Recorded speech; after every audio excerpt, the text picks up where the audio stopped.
دیکھیں ہو سکتا ہے بعض چیزیں پرانے زمانے میں بھی موجود رہی ہوں لیکن شکل کچھ اور ہوتی ہو. فیملی پلاننگز کے جو مختلف ذرائع ہیں، ٹیبلٹس آتی ہیں، پتہ نہیں کیپسولز آتے ہیں، انجیکشنز آتے ہیں، پتہ نہیں کیا کیا الا بلا چیزیں آتی ہیں، درست؟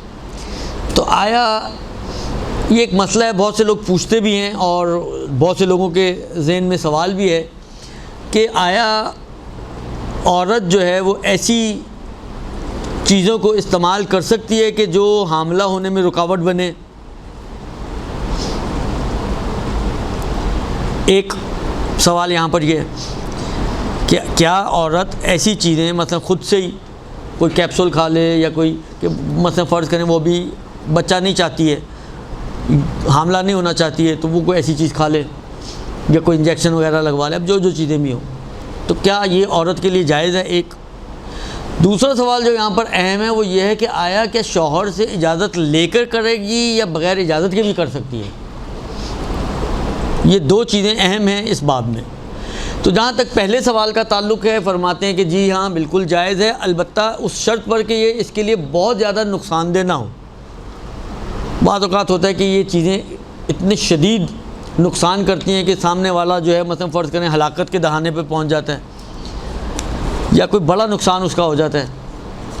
تو اگر اتنی زیادہ ہلکی پھلکی جو مثلا بعض اوقات ہوتا ہے کوئی مثلا کمر میں درد شروع ہو جائے گی یا مثلا فرض کریں سر بھاری ہو جائے گا، وہ چھوٹی موٹی چیزیں تو کوئی ایشو نہیں ہے، لیکن کوئی بڑا نقصان اگر ہوتا ہو تو پھر جائز نہیں ہوگا. لیکن اگر بڑا نقصان نہ ہو تو پھر یہ کام عورت کے لیے جائز ہے. ایک اور دوسرا یہ کہ اس میں شوہر کی رضامندی کی بھی شرط نہیں ہے.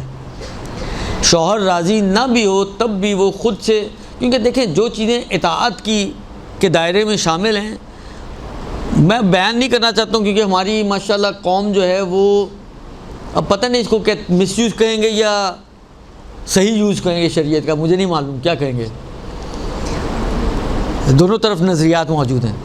تو میں اس لیے نہیں بیان کرنا چاہتا ہوں، نہ اس بحث میں پڑھنا چاہتا ہوں کہ کیا کیا واجب ہے عورت پہ اور کیا کس میں اجازت لینا ضروری ہے.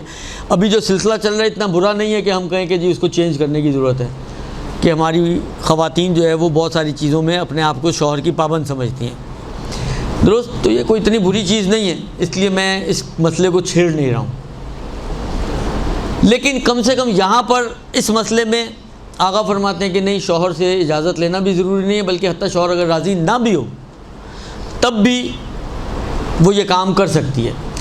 البتہ ایک چیز ذہن میں رکھیں، فرض کریں شوہر راضی نہیں ہے، بین مانا کہ اس نے آپ کو اس کام کے لیے باہر جانے کی اجازت ہی نہیں دی، آپ کی اجازت کو سلب کر لیے باہر جانے کی، تو آپ باہر نہیں جا سکتے. آپ کہیں جی آقا نے کہا تھا آقا شوہر راضی نہ بھی ہو تب بھی کر سکتے ہیں تو میں جاؤں؟ نہیں، باہر شوہر کی اجازت کے بغیر بیوی نہیں جا سکتی. اور اگر فرض کریں شوہر نے منع کر دیا ہے تو نہیں جا سکتی. لیکن یہ تو ہو سکتا ہے کہ فرض کریں دوسری دوائیاں لینے گئی ہو، ساتھ یہ دوائی بھی خرید کے لے آئے، شوہر کی اجازت سے کسی دوسرے کام سے نکلی ہوئی ہو اور ساتھ اپنا کام بھی کر لے، یہ ہو سکتا ہے. لیکن بہرحال شوہر کی رضامندی یا اجازت اس مسئلے میں ضروری نہیں ہے. لیکن فرض کریں کہ کوئی بھی اس نے، دیکھیں پروردگار عالم اپنی قدرت کو بڑے عجیب انداز سے بعض اوقات دکھاتا ہے. وہ کہتے ہیں نا واللہ متم نورہ ولو کرہ المشرکون، خدا اپنے نور کو مکمل کر کے رہے گا چاہے مشرکین کو ناگوار ہی کیوں نہ گزرے. یہ تو ایسے پیغمبر اور اس کے حوالے سے، لیکن یہاں پہ بھی پروردگار عالم، عجیب قدرت ہے پروردگار عالم کی، اور وہ اپنی قدرت جب جو چاہتا ہے وہ اپنی چاہت کو عجیب طریقے سے پورا کر دیتا ہے بعض اوقات. یعنی میں نے ایسے کیسز سنے کہ کسی نے اپنا رحم نکلوا لیا لیکن اس کے باوجود اس کی آنتوں میں بچہ ٹھہر گیا. اب کیسے، کیوں، کیا میڈیکلی پاسبل ہے، پاسبل نہیں ہے، آگا یہ آپ کیا بات کر رہے ہیں یہ مجھے نہیں معلوم، کیسے سنے میں نے. تو خدا نے اگر آپ نے 1000 تدبیر کی، اس 1000 تدبیر کے بعد بھی اگر کوئی خاتون حاملہ ہو جائے تو اب کچھ نہیں ہو سکتا. اس سے پہلے ہو سکتا تھا، وہ آپ نے کیا بھی، مثلا کیپسول کھا لیے، انجیکشن لگوا لیا، الا بلا جو کچھ ہو سکتا تھا آپ جو کر سکتی تھی جائز والے طریقے. دیکھیں اس میں ایک چیز یاد رکھیں کہ کسی کے سامنے انسان کو اپنی شرمگاہ کھولنے کی اجازت نہیں ملتی یا شرمگاہ کو ہاتھ لگانے کی اجازت نہیں ملتی اگر وہ ڈاکٹر شوہر نہ ہو تو، میاں بیوی نہ ہو تو آپس میں. لہذا اس کے علاوہ کوئی بھی طریقہ کہ جو اس میں آپ کو مبتلا نہ کرے، وہ جائز طریقہ آپ اپنا سکتی ہیں.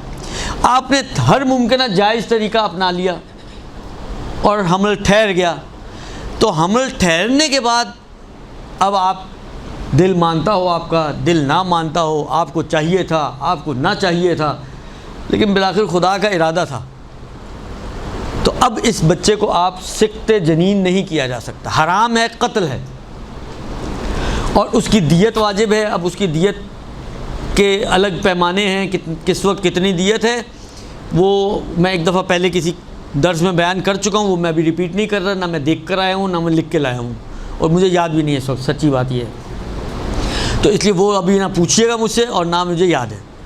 لیکن یہ ہے کہ استفتاءات میں آغا سیستانی کے sistani.org پہ جائیں تو وہاں پہ میرا خیال ہے اگر اردو سائٹ پر چلے جائیں گے آپ ان کے اردو پیجز پہ، تو وہاں پر شاید ایک آدھ سوال کا تو آپ کو ٹرانسلیشن مل ہی جائے گا کہ دیت کیا ہونی چاہیے. لیکن بہرحال دیت اگر خود اس نے سقط جنین کیا ہے، مرد نے یا عورت نے، تو اس کے اوپر دیت واجب ہو جائے گی. اور اس کو مثلا اگر مرد نے یہ کام کیا ہے تو اس پہ واجب ہوگی دیت، وہ اس کی ماں کو دے گا، یعنی بچے کی ماں کو، اپنی ماں کو نہیں، بچے کی ماں کو جو سقط ہوا ہے. اور اگر ماں نے یہ کام کیا ہے تو وہ اس بچے کے باپ کو دیت دے گی. ہاں یہ دونوں ایک دوسرے کو معاف کرنا چاہیں تو معاف کرنے کی گنجائش موجود ہے، یا ان دونوں کے کہنے پہ ڈاکٹر نے یہ کام کیا ہے تو دیت ڈاکٹر پہ واجب ہوگی. وہ آپ سے فیس لے، آپ اس سے دیت لیں، درست. البتہ وہی والی بات ہے، معاف کرنا چاہیں کیونکہ وہ دیت دے گی تو یہ دیت انہی ماں باپ کو ملنے والی ہے، یہ ماں باپ اس کو معاف کر سکتے ہیں. لیکن بہرحال شریعت دیکھیں، دیت آپ نے کوئی نہ کوئی ہیلا بہانہ کر کے معافی تلافی ہو گئی معاف، لیکن گناہ تو ہے نا، قتل کا گناہ. اور بقول آیت کہ اگر کوئی شخص کسی ایک نفس کو متعمدن جان بوجھ کے قتل کرتا ہے تو اس کی جزا جہنم ہے. تو قتل کا مرتکب تو ہو ہی رہا ہے یہ شخص. لہذا دنیاوی سزا جو دیت کی شکل میں ہے اگر وہ معاف ہو بھی جائے تب بھی پروردگار عالم کا یہ مجرم ہے، اخروی سزا کا یہ مستحق ہے، الا ان کہ یہ توبہ کرے، اور توبہ بھی ایسی توبہ کہ جو صحیح توبہ ہو، تو وہ پھر ایک مشکل اس کی حل ہو سکتی ہے. اب ایک مسئلہ اور یہاں پر ہے جو آغا خوئی خمینی اتنا نہیں مانتے تھے لیکن آغا سیستانی مانتے ہیں، وہ یہ کہ اگر یہ آپریشن کرانا چاہے بچہ ختم کرنے کے لیے تو آیا یہ جائز ہے یا جائز نہیں ہے. تو آغا سیستانی کہتے ہیں کہ اگر وہ اس سے کوئی بڑا نقصان نہیں ہو رہا تو پھر اس میں کوئی حرج نہیں ہے، وہ آپریشن بھی کروا سکتی ہے.